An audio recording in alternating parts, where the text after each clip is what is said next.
আসসালামু আলাইকুম। আমি ইয়াসমিন ফেরদৌস। আমি ঢাকা মোহাম্মদপুর থেকে বলছি।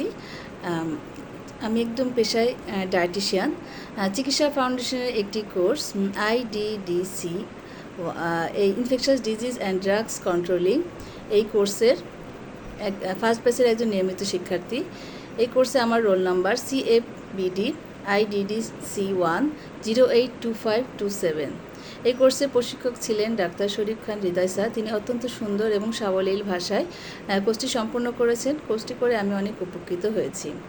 আজকে আমি একটি টপিক সম্পর্কে আলোচনা করব, সেটা হচ্ছে টাইফয়েড। টাইফয়েড হলো একটি সংক্রামক রোগ, যা সালমোনেলা টাইফি নামক এক ধরনের ব্যাকটেরিয়া দ্বারা সৃষ্ট হয়।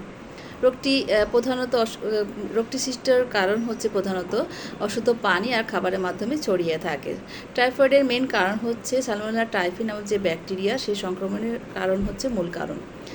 অশুদ্ধ পানি খাওয়া বা ব্যবহারের মাধ্যমে ছড়ানো এটার মেন কারণ।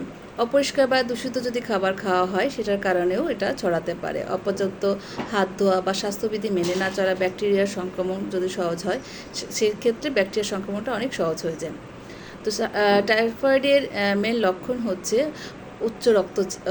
উচ্চ জ্বর, মানে অনেক টেম্পারেচার থাকবে, মাথা ব্যথা, ক্লান্তি, দুর্বলতা এবং ডায়রিয়া, কোষ্ঠকাঠিন্য, মুখে কটু ভাব, আরও অনেক উপসর্গ থাকতে পারে।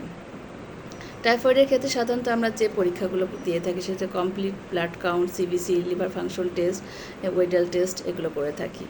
টাইফয়েডের চিকিৎসা সাধারণত কিছু অ্যান্টিবায়োটিক চুজ করা হয়, যেটা হচ্ছে বিভিন্ন ডোজে আমরা ডাক্তারের পরামর্শ মতো খেয়ে থাকি।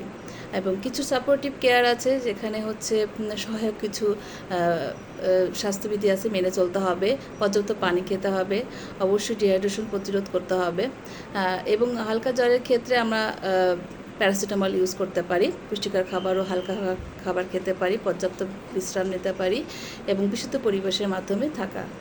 এবং বিশেষ প্রতিরোধমূলক ব্যবস্থাগুলো হচ্ছে যেমন ভ্যাকসিন নেওয়া, তারপর পানি ও খাবারের বিশুদ্ধতা এটা নিশ্চিত করা, নিয়মিত হাত ধোয়া আর স্যানিটেশন করা। ধন্যবাদ সবাইকে, ধন্যবাদ চিকিৎসা ফাউন্ডেশনকে।